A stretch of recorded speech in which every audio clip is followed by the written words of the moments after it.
Fala, gente linda! Absolutamente sem pressa, não tem como fazer esse vídeo de uma forma rápida. Deixa eu colocar o fone mais próximo aqui para ficar melhor. Nós vamos falar um pouquinho sobre os três paradigmas do Red Gold e a possibilidade de expansão para além desses três paradigmas. Para isso, nós precisamos passar um pouquinho, revisar um pouco de uma forma bem simples e rápida essas questões de definições sobre paradigma e conceito. E isso já é complicado em si, mesmo nas áreas de estudo dessas questões. Então a gente vai falar de uma ideia simplificada, talvez demais, de coisas que são muito mais complexas e que envolvem outras áreas do saber, para depois a gente conseguir falar um pouco sobre Red Gold, o que são esses três paradigmas e quebrar alguns mitos a respeito disso, beleza? Então, primeiro é importante a gente entender que paradigma já é uma ideia de discussão elaborada, que não tem exatamente uma definição 100% padrão, depende da área onde esse termo, o contexto onde esse termo é usado, ele vai ter significado um pouco diferente, e a gente vai trabalhar com um significado geral, conceitual de paradigma, que é de um modelo, um conjunto que condiciona comportamento, ok? Ou que representa e condiciona, e por representar e condicionar comportamento, ele vai ser fundamental na construção do conhecimento. Então, essa é a ideia geral que a gente vai usar para paradigma. Eu recomendo você voltar se você quiser revisar um pouquinho sobre isso. O conceito, a gente já discutiu um pouquinho em outro vídeo, diferença de definição e conceito. Ele tem essa ideia geral. Então, isso que eu passei sobre paradigma é o conceito de paradigma. Normalmente, os paradigmas são construídos por mais de um conceito. Vamos dar um exemplo meio besta, mas por exemplo, já foi um paradigma acreditar que a Terra era o centro do universo. E nesse paradigma ele era composto pelos conceitos de Terra, o conceito de universo, o conceito de centro, entende? Então, os conceitos são blocos que vão ajudar a construir os paradigmas. Algumas vezes definições, mas a gente começa a entrar no campo do saber científico, não é muito o que a gente quer chegar aqui. Por que isso tudo é muito importante? Porque os paradigmas eles passam despercebidos. Você é como esse elemento cultural, você não percebe muito bem o que é um paradigma ou qual é o seu paradigma, mas você está inserido ou o paradigma está inserido em você, se assim você preferir. Ao ser um quiropraxista, você pratica um determinado modelo, você tem um determinado modelo de prática clínica que está inserido dentro da lógica de um paradigma. Os paradigmas eles condicionam a construção do saber científico, o modelo de prática. Então, por exemplo, os médicos têm seus paradigmas, a saúde. Na educação, por exemplo, nós vivemos hoje um sistema de educação cujo o centro do paradigma é o ensino, as estruturas de ensino, o debate sobre ensino. Todas as áreas têm, e isso é inevitável, ainda que você sequer tenha ouvido falar a palavra. Na quiropraxia, a gente não tinha discutido isso até a chegada de Red Gold, que foi um dos grandes filósofos mais reconhecidos, vamos dizer assim, e o Red ele traz a discussão do que são esses paradigmas da quiropraxia. Ele propõe uma estruturação desses paradigmas.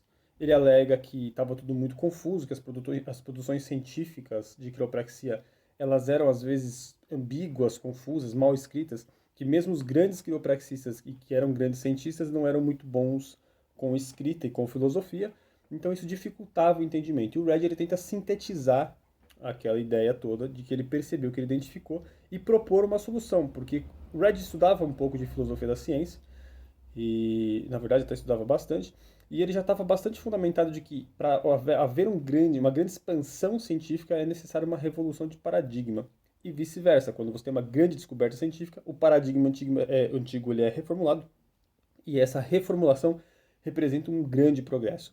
O que o Red tentou trazer para a quiropraxia na proposta do terceiro paradigma foi isso. Então ele formula o primeiro paradigma com base na prática inicial da quiropraxia do D.D. Palmer. E o primeiro paradigma é a ideia de que ajustar a subluxação curaria todas as doenças. Ele é um paradigma bastante vitalista e é dessa prática clássica, tal qual nasce com D.D. Palmer. Obviamente, ele vai postular depois o que ele acha que é o problema desse paradigma, que é que ninguém é estúpido para acreditar. Ele usa essa palavra mesmo. Ninguém é estúpido o suficiente para acreditar que, de fato, a subluxação vertebral é a causa de todas as doenças e ajustar a subluxação vai resolver todas as doenças.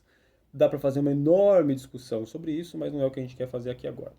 O segundo paradigma que o Red traz é das pessoas que perceberam que o primeiro era estúpido, de que não era a cura de todas as doenças, o ajuste não curaria todas as doenças, e começam a defender a ideia de que o ajuste cura algumas doenças, não todas, e fazem modelos de práticas que são bastante similares com o Mixer e com o Medical, mas não é mais uma ideia de ajustar todo mundo e de que todo mundo que está doente vai ser curado com aquilo. Algumas pessoas vão, algumas condições vão melhorar.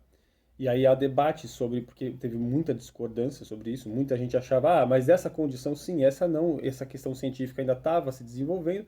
Então o segundo paradigma defende a ideia de que algumas pessoas melhoram de algumas doenças, algumas condições. O que o Red traz como o problema para esse paradigma é a ideia do diagnóstico, porque legalmente falando, e até a estrutura de ensino, o quiropraxista não é o melhor profissional para dar diagnóstico, para oferecer diagnóstico, ele nem pode fazer a maior parte dos diagnósticos, ele não tem acesso aos recursos para fazer a maior parte dos diagnósticos, como pedir exames químicos, esse tipo de coisa. Então o Red ele coloca os perigos de trabalhar no segundo paradigma, porque é pior do que você não dar diagnóstico, é você ter um diagnóstico errado ou incompleto. Essa é uma ideia defendida pelo Red Gold na hora que ele critica esse segundo paradigma, que até então estava se tornando o mais popular. O Red então propõe um terceiro paradigma, que é a ideia de que quiropraxia não trata nada, um paradigma não terapêutico. A ideia do Red é a seguinte: como nós não temos essa competência diagnóstica, e como os primeiros dois paradigmas estavam focados em ajustar pessoas necessariamente doentes, get sick people well, então ele propõe um paradigma não terapêutico que expande a ideia da quiropraxia para todos precisam de ajuste independente dos seus sintomas. Isso não significa que o ajuste vai curar tudo. A gente não está nem relacionando mais o ajuste a curar ou não, porque é importante ajustar a subluxação vertebral e fazer aquele corpo funcionar da melhor maneira possível. Não faz sentido você esperar ter um sintoma para corrigir a subluxação. Não faz sentido você ficar tentando ir na área do diagnóstico, que é muito mais complicado de domínio médico, e faz sentido você fazer uma prática puramente quiroprática, que é encontrar a subluxação e corrigir. E quando aquela pessoa tem uma doença ou um sintoma, ela procura um profissional de doenças ou sintomas. Essa é a ideia do terceiro paradigma do Red. O terceiro paradigma, ele é colocado hoje como o mais vitalista, mas no vitalismo clássico, o primeiro paradigma é que encaixa, que é a ideia de cura de todas as doenças por meio do ajuste da força vital do corpo. Não é o fato de ser focado no ajuste que torna o paradigma vitalista, mas a ideia de que o corpo tem uma energia vital e que essa energia vital é a responsável por curar de todas as doenças e por manter o corpo vivo. E essa energia vital, essa ideia vitalista, ela pode transitar nos três paradigmas. Não é algo específico do terceiro, como alguns defendem. O que é específico do terceiro é a ideia não terapêutica. Então, muita gente que fala que está atuando no terceiro paradigma, na verdade não está, porque não é o fato de ser vitalista, de defender essas curas milagrosas que faz o terceiro paradigma. Pelo contrário, é a ideia de não defender tratamento, não defender efeito terapêutico do ajuste. Eu vejo, por exemplo, um grupo de straights que se diz de terceiro paradigma não falar sobre dor, porque eles acham que tratar dor é uma coisa de segundo paradigma ou de primeiro, então é um absurdo, mas eles falam sobre mudança de comportamento como se isso não fosse um efeito terapêutico, e só isso já é uma derrapada no terceiro paradigma. No terceiro paradigma, ele defende a ideia do ajuste, pelo melhor funcionamento do corpo, quase como saúde. As pessoas não precisam ir na academia porque têm diabetes. Essa é uma ideia, por exemplo, de segundo paradigma. Se a gente fosse fazer uma aplicação dos três paradigmas que o Red identifica na parte da área de exercício, seria isso. O primeiro paradigma, se fosse aplicado aos exercícios, é exercício cura qualquer doença. Não importa o que você tenha. Asma, câncer, febre, tifoide, você foi picado por um escorpião, não importa, você faz exercício e isso cura tudo. Essa seria a ideia do primeiro paradigma. O segundo dependeria do que você tem. Então vamos fazer aqui uma análise, tal. Olha, descobri aqui que você tem diabetes, então é uma coisa que você precisa de exercício. Fiz uma análise, descobri que você não tem essas doenças, então você não precisa de exercício. Essa seria mais ou menos a ideia do segundo paradigma, que ainda está estruturado sobre a ideia de doença. O terceiro paradigma aplicado aos exercícios seria assim: exercício é bom para todo mundo, vai todo mundo fazer, sem uma ideia específica de doença, de objetivo, porque exercício faz bem para a saúde, vamos nos exercitar. Essa seria a ideia do terceiro paradigma aplicado à quiropraxia. É bom para todo mundo, vai melhorar a sua qualidade de vida, vai melhorar a sua expressão como pessoa, vai melhorar o seu ser, então vamos aplicar isso a todas as pessoas. Mas a ideia dos paradigmas da quiropraxia não se encerra em Red Gold.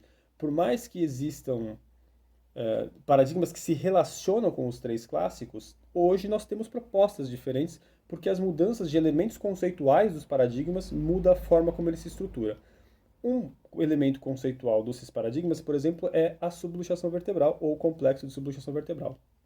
Hoje nós temos um Dr. acho que eu não lembro se é John Andrews o nome dele, que ele propõe até um quarto paradigma, por exemplo. Ele não ficou tão famoso quanto o Red, ele não é renomado como o Red, então o quarto paradigma que ele quis propor não colou tanto, mas é uma reformulação do segundo, onde o quiropraxista ele faz sim uma avaliação de quais são os casos de recomendar para outras pessoas, para médico, para dentista, para fisioterapeuta. Ele faz uma avaliação de qualidade de vida, ele é um mixer, vamos dizer assim, mas ele é um mixer focado na subluxação. Esse seria um quarto paradigma, porque no segundo paradigma ele é um mixer focado na doença.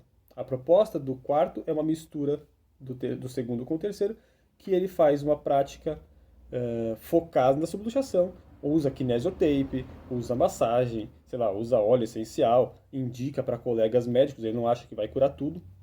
Ele percebe a necessidade de um cuidado além para chegar na cura, mas ele ainda é focado na sua identidade quiroprática da subluxação. Essa é uma ideia, por exemplo, de quarto paradigma e não de segundo paradigma. O segundo, muitas vezes, ele se identifica com aquele medical, com aquela ideia de ajuste só para dor, esse tipo de coisa. Mas nós temos outras ideias além dessa que não são enumeradas. Por exemplo, a ideia que vem surgindo com a neurologia funcional de uma subluxação, um conceito de subluxação como consequência de um desarranjo neurológico e não como causa, reestrutura toda essa ideia de um paradigma e foge desses que a gente já tem aí, por mais que tenha similaridade com um ou outro. O Applied Kinesiology propõe paradigmas um pouco diferentes a respeito disso, quando faz toda aquela integração. Então, os três paradigmas do Red Gold, eles não encerram as possibilidades de modelos que representem a prática de um quiropraxista. Isso é muito importante. Quando a gente começou a brigar para ter um ensino filosófico um pouco maior aqui no Brasil e tal, quando nem se falava de Red Gold, dos paradigmas, quando a gente começou a trazer isso tudo, os paradigmas chegaram e foram uma grande revelação, e depois vieram grupos straights que defendiam o terceiro paradigma, que é altamente criticado, porque eu posso dar exemplos de como esses grupos fogem do terceiro paradigma, pelo menos a maior parte que eu vejo defendendo não pratica de fato no terceiro, mas defende porque é um grande modelo de negócio. Mas o que eu fico um pouco com desgosto de ver é que a ideia chegou dos três paradigmas do Red Gold como se reduzisse tudo aquilo ali. E não é. Então hoje é um avanço enorme que a gente esteja ensinando e esteja passando e debatendo os três paradigmas, mas ao mesmo tempo me preocupa muito esse fundamentalismo, essa ideia de engessar como se só esses três fossem possíveis, como se não existem outros modelos de prática possível para o quiropraxista. Essas generalizações que o Red fez na época passaram por ressignificações, existem outras possibilidades, o que não significa que o texto do Red está errado, mas talvez ele precise ser atualizado, né, e não se resumir aquilo. Quando nós passamos essa ideia rígida de três paradigmas, de que nós temos só essas possibilidades, né, de unicausalidade e cura para tudo, dessa questão do diagnóstico, de tratar algumas doenças e outras não, e dessa não terapêutica, que é extremamente questionável, o quiropraxista ele vai tentar se adequar e se identificar com um desses três. Ele não vai conseguir expandir a sua cabeça para outras possibilidades. Ele vai ficar sempre condicionado a essas possibilidades desses três paradigmas do Red. É isso que me preocupa. Então, desapeguem da ideia de que existe só três paradigmas, desapeguem da ideia de tentar encontrar qual deles melhor representa e, se não representar, tentar se encaixar e mudar a sua prática. Você pode ser um quiropraxista que trabalha no paradigma não terapêutico, por exemplo, e recomendar exercícios. Você pode ser um que trabalha no paradigma não terapêutico e, de repente, querer ter massagem na sua clínica, porque você gosta, entende? E na visão de muitos quiropraxistas, se você trabalha com o terceiro paradigma, opa, não posso misturar. A ideia conceitual de pure straight não necessariamente é a ideia do terceiro paradigma, que é não terapêutico. Você pode ser não terapêutico na quiropraxia, mas agregar outras terapias porque você quer misturar coisas. E você pode ser pure straight e trabalhar só com pessoas que estão doentes, só com pessoas que têm sintomas. E você está sendo pure straight, ou seja, puro quiropraxista e não trabalhando com a ideia do terceiro paradigma. Essas ideias, elas podem criar um mosaico aí de possibilidades, e é mais interessante que ao longo da sua prática você defina, você descubra o seu próprio paradigma. Qual é o seu modelo de prática? Se você se identifica com algum desses, maravilhoso, nada de errado sobre isso. Mas é melhor que você procure qual é o seu modelo e depois você vê se tem um rótulo para isso ou não, do que você olhar para os três da possibilidade do rótulo como se fosse um catálogo e tentar escolher um deles para sua prática.